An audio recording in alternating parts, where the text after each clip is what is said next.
फिर से आपको मेरा यूट्यूब चैनल एक्सीलेंस 2.0 में स्वागत है। उस दिन हम लोग देखे थे 2024 का साइंस में सेट 1, आज 2023 का सेट 1 देखेंगे हम लोग। बाकी सेट अपलोडेड नहीं है, तत्काल हम लोग इसी सेट से काम चलाएंगे और अच्छा से करेंगे। तो चलिए हम लोग एक एक करके क्वेश्चंस को देखते हैं। आप लोग स्क्रीन पर देख पा रहे होंगे, झारखंड शैक्षिक अनुसंधान एवं प्रशिक्षण परिषद Ranchi model set pattern for examination year 2023 class 8 subject science. तो चलिए हम लोग देखेंगे मैक्सिमम नंबर 50 का होता है। क्वेश्चन पर चलते हैं देर नहीं करते हुए। चलिए क्वेश्चन की ओर चलते हैं। देख पा रहे हैं आप लोग क्वेश्चन, भारत में प्रोजेक्ट टाइगर शुरू कब किया गया था? तो इसका ऑप्शन हो जाएगा बी, 1972 से लेकर 73 तक।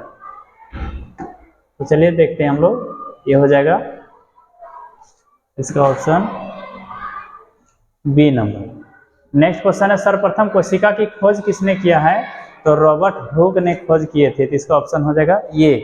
कभी कभी पूछा जाता है कि नहीं मरी हुई कोशिका का खोज नहीं, जीवित कोशिका का खोज किसने किया था, तो उनका नाम यहाँ नहीं दिया है, नहीं तो फिर उनका बताते। चलिए आगे हम लोग चल के देखते हैं क्वेश्चन को। 2 हो गया, और 3 नंबर क्वेश्चन देखते हैं क्या मिला है। बहुत बढ़िया क्वेश्चन, ये इंग्लिश से भी दिया है, आप लोग इंग्लिश से भी समझिए। ये soft metal which can be cut using your knife, मतलब वैसा धातु जिसको चाकू से हम आसानी से काट सकते हैं। तो ऑप्शन देखिए क्या है, सोडियम होता है।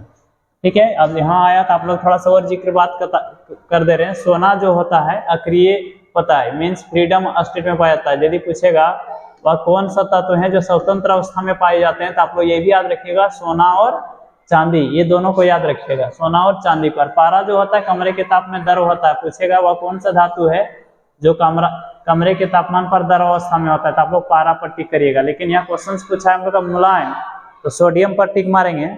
और मुलायम में लिथियम भी आता है और पोटेशियम भी आता है। यदि ये तीनों ऑप्शन में भी मिल गया तो भी टिक मारेंगे तीनों को।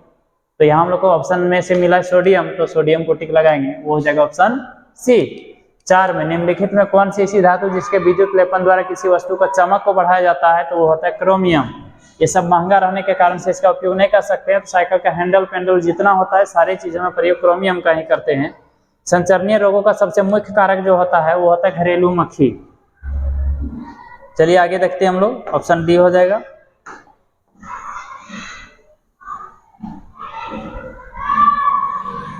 आप देख पा रहे होंगे निम्न में, देखिए क्वेश्चन 6, निम्न में कौन सा जंतु जरायुज है? जरायुज में जो बच्चों को जन्म देती है उसको जरायुज बोलेंगे, और जो अंडा देती है उसको अंडपरजक बोलते हैं। तो यदि अंडपरजक पूछेगा तो आप लोग उसको ध्यान रखेंगे, नहीं यहाँ पूछा है जरायुज, तो मनुष्य हो जाएगा इसका आंसर।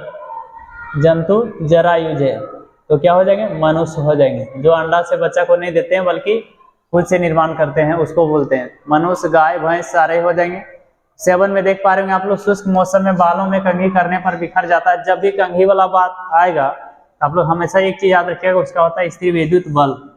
और यदि पूछेगा गुरुत्व बल, तो पृथ्वी जो पेड़ से पत्ता वगैरह गिरना वो सब इसमें आएगा। चुंबकीय बल में कोई वस्तु को खींच पाता है उसको लिखिएगा। घर्षण बल में 2 सतहों के बीच में लगने वाले, जो इससे पहले सेट में हम लोग बात किए थे। निम्नलिखित में किस ईंधन का उष्मीयमान सबसे अधिक होता है? इसका ऑप्शन हो जाता है हाइड्रोजन, सबसे अधिक होता है। तो याद रखिएगा आप लोग, इसका हाइड्रोजन हो जाता है। एलपीजी दिया हुआ है, यदि आपसे पूछा जाएगा एलपीजी का फुल फॉर्म क्या होता है, इसको बोलिएगा L means liquid, P means petroleum और जी फॉर गैस। तो ये भी ध्यान रखिएगा आप लोग। चलिए आगे चलते हैं हम लोग।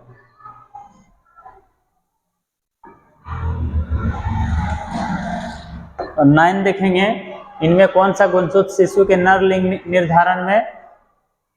निर्धारण करता है? Option X Y. तो एक्स वाई जो होते हैं नर लिंग निर्धारण के लिए होते हैं, तो ऑप्शन ये हो जाएगा। आगे क्वेश्चन की ओर बढ़ते हैं हम लोग। तो चलिए 10th देखेंगे।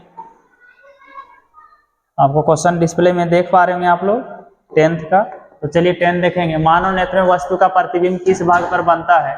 तो हमेशा याद रखिएगा रेटिना पर।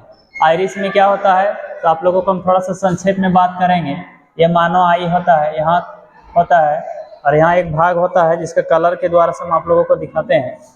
यहाँ एक काला भाग होता है, इसको थोड़ा सा दिखा रहे हैं, आप लोग ध्यान से देखिएगा। इस काला भाग को हम लोग बोलते हैं आइरिस। सॉरी आइरिस नहीं होता है, इसका प्रयोग हम लोग कर लेते हैं। चलिए आंख में दिखाते हैं हम आप लोगों को।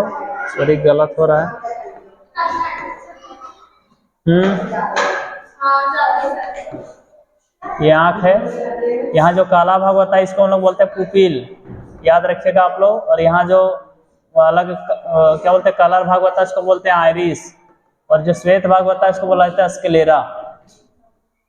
तो ये इंग्लिश में भी आप लोगों का एग्जाम में लिखा रहेगा, ध्यान रखिएगा। लेकिन क्वेश्चन पूछा हम लोग का प्रतिबिंब, तो मानव में प्रतिबिंब बनता है रेटिना पर। कभी ये भी पूछेगा किस लेंस का प्रयोग करते हैं, तो हम लोग बोलेंगे उत्तल लेंस का प्रयोग करते हैं। खरीफ फसल का उदाहरण है तो गेहूं, चना, आलू, धान, तो इसका ऑप्शन हो जाएगा धान। स्वर परिवार में कितने ग्रह हैं, तो 8 हैं। पहले 9 थे, 2006 के बाद ये 8 हैं। आगे देखेंगे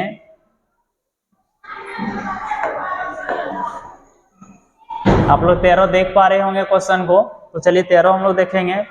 घर्षण हमेशा होता है ना ही हानिकारक ना ही लाभदायक, हानिकारक लाभदायक कुछ मामले में हानिकारक, तो इसका ऑप्शन हो जाएगा डी।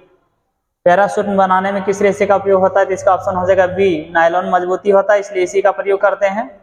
चलिए आगे क्वेश्चन देखेंगे 15। आप लोग देख पा रहे हैं 15। मानव में कानों के लिए सर्वैता परिसर होता है, तो कानों के लिए 20 SZ से 20,000 SZ तक होता है। इसको हम लोग बोलते हैं श्रव्य ध्वनि, ऑडिएबल ध्वनि। और यदि प्रश्रव्य ध्वनि आप लोग से पूछा जाएगा तो वैसा ध्वनि जो 20 SZ से क्या बोलते हैं हम लोग अधिक होता है, वैसे ध्वनि, इसमें डॉल्फिन वगैरह सारे लोग देखते हैं। और 20 किलो SZ से यदि वो कम होता है, तो 20 SZ से, तो उसको बोलते हैं अश्रव्य ध्वनि, नॉन ऑडिएबल बोलते हैं। तो चलिए आगे देखते हैं हम लोग। किस यंत्र के उपयोग से भूकंप की तरंगों का रिकॉर्ड किया जा सकता है, तो वो होता है रिएक्टर पैमाना। ऑप्शन ये हो जाएगा। चलिए आगे हम लोग देखेंगे क्वेश्चन कितने हो जाएंगे, 15, 16, 17 देखेंगे। 16 नंबर, ये तरंगों का रिकॉर्ड किया जाता है, सॉरी इसका भूकंप लेखी होगा। रिएक्टर पैमाना उसको मापा जाता है, लेकिन उसका उल्लेख भूकंप लेखी में होता है, तो ऑप्शन सी होगा। विश्व तापन का प्रमुख कारण है ओजोन की बढ़ती मात्रा, कार्बन डाइऑक्साइड की बढ़ती मात्रा, तो ऑप्शन हो जाएगा डी।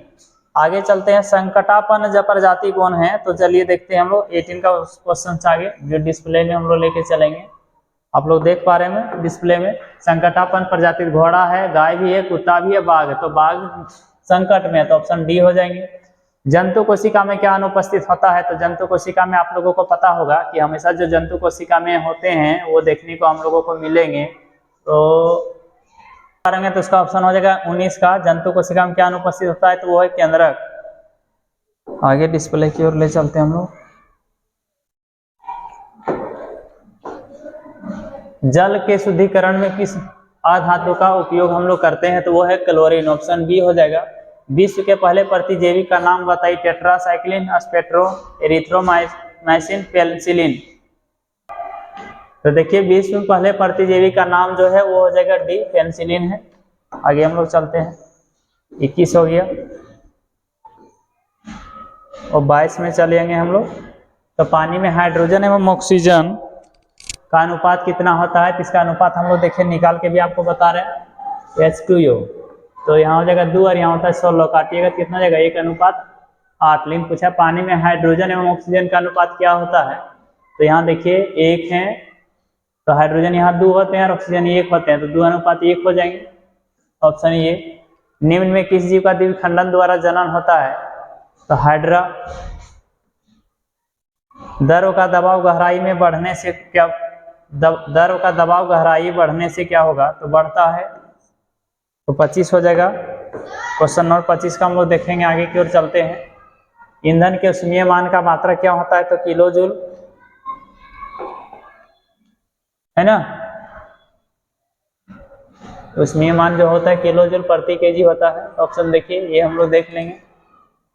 इसके बाद आगे देखेंगे किशोरावस्था की उम्र कितनी होती है, तो देखिए 11 से 19 वर्ष होती है। Option A 27। सामान्य नेत्र के द्वारा पढ़ने के लिए सर्वाधिक सुविधाजनक दूरी कितनी होती है, 25 सेंटीमीटर। ऑप्शन डी हो जाएगा। और अधिकतम यदि आप लोग से पूछेगा तो इन्फिनिटी बोलिएगा, अनंत दूरी होता है, याद रखिएगा। आगे चलते हैं हम लोग, 27 देख लिए। 28 में चलते हैं। देखिए 28 आपको दिखाई दे रहा होगा, फूलों एवं फलों सब्जियों का बड़े पैमाने पर उत्पादन कहलाता है। तो जब भी फूल फल का जब भी बात होगा तो वो आता है, देख लेते हैं हम लोग, हॉर्टिकल्चर। तो हॉर्टिकल्चर होगा, कल्चर माने याद रखिएगा हॉर्टिकल्चर। किस ग्रह को प्रभात का तारा कहते हैं, तो हम लोग देखते हैं। चलिए प्रभात का तारा की यदि बात करेंगे तो आगे से बोलते हैं। प्रभात तारा तो बोला जाता है उसको, शुक्र को भोर का तारा भी कहा जाता है, ध्यान रखिएगा। इस आकृति की वस्तु पर तरल घर्षण कम होता है। तरल घर्षण मीन्स किसका, आयताकार में, नौकाकार में, वृत्ताकार में, तो किसका, नौकाकार में घर्षण बल जो होते हैं वो कम होते हैं। पदार्थ जो प्राकृतिक प्रक्रिया जिसे जीवाणु के द्वारा अपघटित होता है वो क्या कहलाता है, तो जैव निम्नीकरणीय, तो जो गल जाते हैं उसको निम्नीकरणीय बोलते हैं। तो ये हो जाएंगे, अपघटन मतलब होता है गलना, तो हो जाएगा जैव निम्नीकरणीय 31 का। आगे हम लोग चलेंगे, आप देख पा रहे हैं 32 का। ध्वनि की प्रबलता किस कारक पर निर्भर करता है, तारत्व पर, आयाम पर, स्वर पर, तो उसका तारत्व पर। इसका ऑप्शन ये हो जाएगा। विपरीत आवेशों के बीच क्या प्रक्रिया होती है, आकर्षण, प्रतिकर्षण। तो विपरीत आवेशों के प्रति हमेशा आकर्षण होता है, आकर्षित होते हैं। हरित गृह प्रभाव और वैश्विक तापमान का मुख्य रूप से उत्तरदायी गैस जो है वो है कार्बन डाइऑक्साइड, मीथेन भी होते हैं। तो इसका ऑप्शन नंबर सी हो जाएगा। वह पुस्तक जिसमें सभी संकटापन प्रजातियों को पढ़ा जाता है, इसको थोड़ा आगे कर लेते हैं हम लोग। 35 आप लोग देख पा रहे होंगे।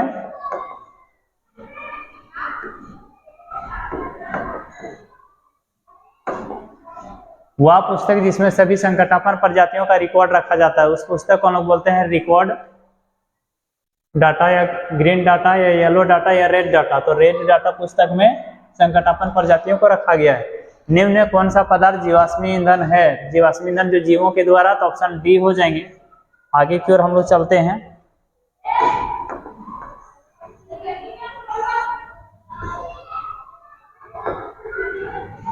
आगे देखिएगा, कोशिका में कोशिका द्रव्य के बीच खाली संरचना होती है जिसे हम लोग कहते हैं, तो लैंग्वेज से भी समझ में आ रहा होगा, उसको रिक्तिका कहते हैं।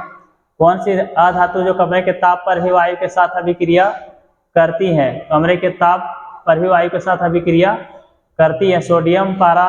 तो सोडियम तो हम लोग का धातु है, या धातु है ही नहीं। पारा भी धातु हम लोग का आता है। श्वेत फास्फोरस ये भी है, तो इसका आंसर हो जाएगा लाल। 1 मिनट देखिए, तो इसका जो आंसर हो जाएगा, ये भी है धातु, तो लगभग सब हैं, तो याद रखिएगा श्वेत फास्फोरस। ये अधातु में ही आते हैं फास्फोरस, तो वो वायु के साथ अभिक्रिया करते हैं, तो ये हो जाएगा ऑप्शन ए। 39 का हम लोग देखते हैं। किण्वन की प्रक्रिया की खोज किसने किया था, तो किण्वन का प्रक्रिया का खोज किसने किया था उसको देखेंगे हम लोग। किण्वन की प्रक्रिया की जो खोज की थी वो लुई पास्चर ने किया था। चलिए लुई पास्चर देख लेंगे। और रॉबर्ट हुक ने कोशिका का खोज किया था। एडवर्ड जेनर ने भी आगे किसी का खोज किया था, टीकाकरण का शायद। तो आगे चल के हम लोग देखते हैं। आगे, जब चालक विलयन में विद्युत धारा प्रवाहित की जाती है तो विलयन के रंग में परिवर्तन होता है, संकेत करता है विद्युत धारा के रासायनिक प्रभाव को। तो विद्युत धारा के रासायनिक प्रभाव को, तो ऑप्शन 1 हो जाएगा। 20 में सर्वप्रथम एक भेड़ का क्लोन विकसित किया गया था जिसका नाम था डोली, तो ऑप्शन हो जाएगा डोली। चलिए आगे हम लोग देखते हैं। 42 क्वेश्चन नंबर की ओर चलेंगे हम लोग। अब 42 में आ गए।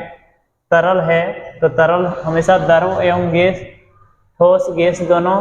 तो तरल पानी में देख लेते हैं हम लोग, द्रव एवं गैस। नहीं, इसका ऑप्शन हो जाएगा डी, ऑप्शन डी। आगे की ओर चलेंगे। 43 आप लोग देख पा रहे होंगे। विद्युत उपकरणों में लगी आग बुझाने के लिए सबसे अच्छा अग्निशामक होता है। सबसे अच्छा अग्निशामक जो होता है इसका है कार्बन डाइऑक्साइड, ऑप्शन सी। लड़कों के गले के सामने उभरा हुआ भाग को कहते हैं कंठमणि। तो देखिए एडम सेपल भी इंग्लिश में बोलते हैं उसको, तो ऑप्शन ये। 45 का श्वेत प्रकाश, सूर्य के प्रकाश में कितने रंग होते हैं, तो वो होते हैं 7। जिसको आप लोग याद रख सकते हैं व्यूअर इंग्लिश में, और हिंदी में याद रखिएगा तो याद रखिए वेजानी हपीनल, इससे याद रख सकते हैं आप लोग। 46 देखेंगे हम लोग।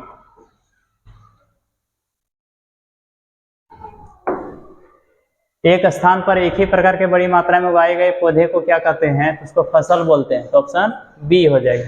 खगोलीय पिंडों के बीच की दूरी को किस इकाई से मापा जाता है, तो इसको बोलते हैं हम लोग प्रकाश वर्ष।